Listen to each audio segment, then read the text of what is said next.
Hey there, everybody. This is a cybersecurity graybeard, self-described. I am a professional, been around for about 25 years, and I am looking to help students, early professionals, and seasoned professionals that are interested in maybe switching jobs or gaining more experience.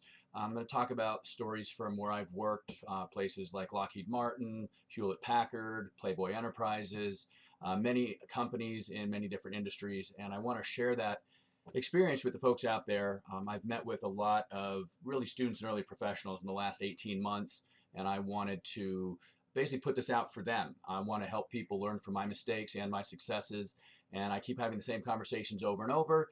I received an email yesterday from a friend, a colleague, a client, as a matter of fact. We shall call him Trent, as the names are changed to protect the innocent, as Dragnet always said. He is a cybersecurity analyst. He works for a healthcare company in New York, and it's a pretty large organization.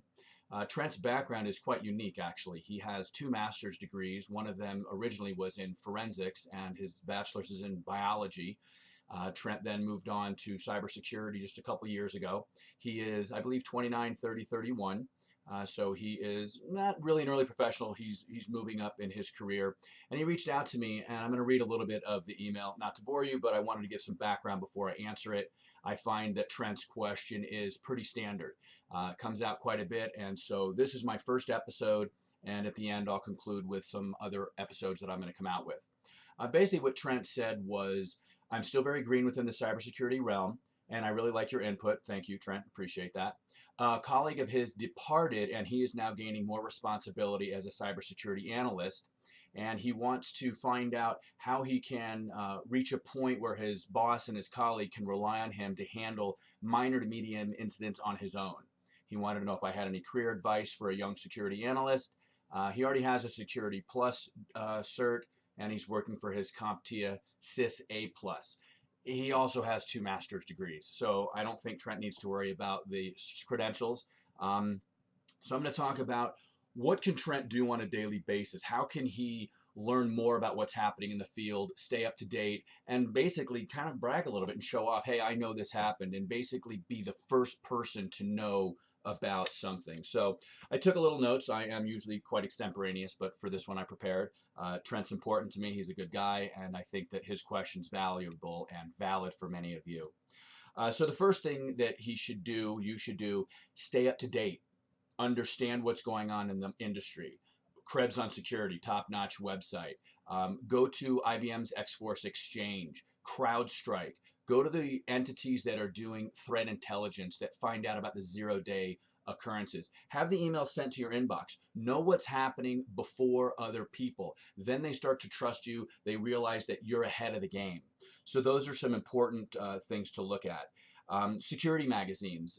SC Magazine is one. Most of the stuff now is online. If I had all the magazines that I read here, the stack would be, up to here, and I'd be tossing them every couple of days.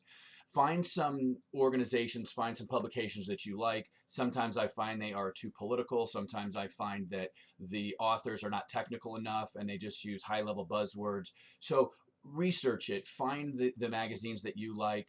Again, from my perspective, it's SC Magazine is quite good. I actually presented at a conference of theirs. I was on a panel a couple of years ago. A very professional organization, top notch. Subscribe to ISC Squared. Find out about their podcasts. Listen to those. Get training if you can. I receive emails probably 3 or 4 times a week from ISC Squared. ISACA is another one, ISACA. These are organizations for security professionals, ISACA in particular, and that deals with compliance and auditing. So if that's an area that you're interested in, I definitely recommend that you join that organization. They have a quarterly magazine, I believe, and it was fantastic. I read some articles in there. I was quoting them in front of clients within days, actually. So ISACA, ISC Squared, SC Magazine, Krebs on Security. So the immediate answer to Trent and to the others out there, how do I stay up front? How do I show that I know what I'm doing? Read these organizational items, the magazines, the websites, daily, certainly 2 or 3 times a week. You need to know what's going on. Our enemies, the malevolent actors, if you will, are fast-paced. They're taking advantage of new technologies, as are we on the defense side, and we need to know what's going on as quickly as possible. So right off the bat, Trent, that's what you should do. Krebs on Security, ISC Squared, ISACA, read, learn, understand, question. Just because you read it, don't necessarily believe it. Not everything on the internet is true, I think, as we all know. So that's the first part of my answer. The second one, and this is a little bit for Trent, but it's also for folks that are just starting out and they're not really sure about how to get their hands on it. Most likely I'll have another episode in much more detail on this, but this goes in line with answering Trent's question about how can I show my boss and my colleagues that I'm trustworthy. Build a lab at home. I have another machine over here. It's my gaming rig, if you will. It's a 3-monitor setup with a really kick-ass system. I'm proud of it, I gotta say. And what I did is when I joined my current employer and I got heavy into the cybersecurity consulting, I installed VirtualBox, I installed Kali Linux and Metasploit and Metasploitable. So those are the 3 things you should install. Play, break, learn, read, study. What you do at night is what you do during the day. And if you have an employer like mine that is wonderful with our downtime, study, play, break, learn. That's what it takes to get really good in this industry. So again, build a lab with VirtualBox, install Kali Linux, that is an offensive operating system, if you will. Metasploit is another one. It's designed really to attack, and you can attack across your network.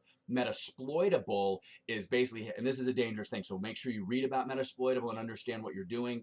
I always turn it off when I'm not using it because you're basically putting, it's sort of a honeypot, but if you don't secure yourself correctly, you will be invaded. Metasploitable is specifically designed to be hacked to help you learn how to hack. So to be a good defender, a good blue team member, you need to know red teaming. So build a lab, Trent.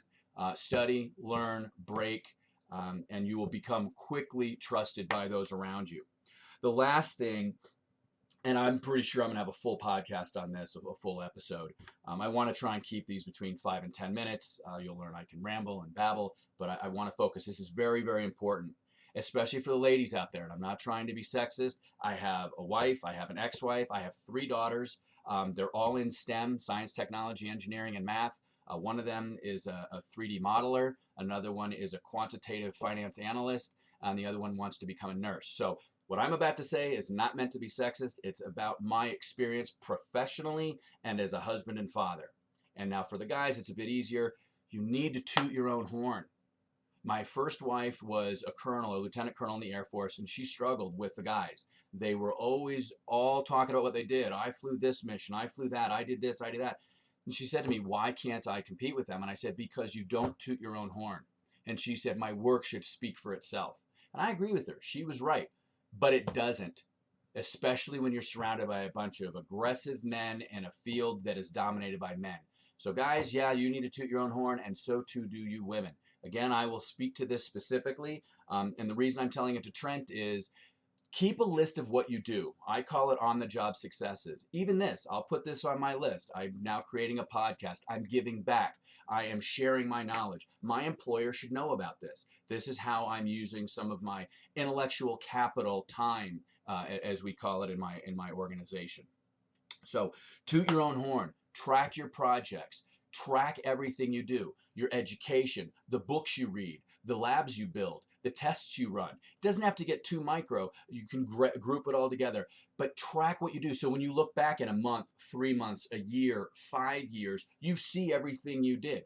I did this very early in my career back in the late 90s. So now almost 20 years ago, actually 20 years ago, I see the projects I worked on at Edwards Air Force Base. I still have the letter from the lieutenant colonel, or maybe it was a full bird, that gave a letter of recommendation to those of us for a project I worked on. And I'll talk about that in a future episode.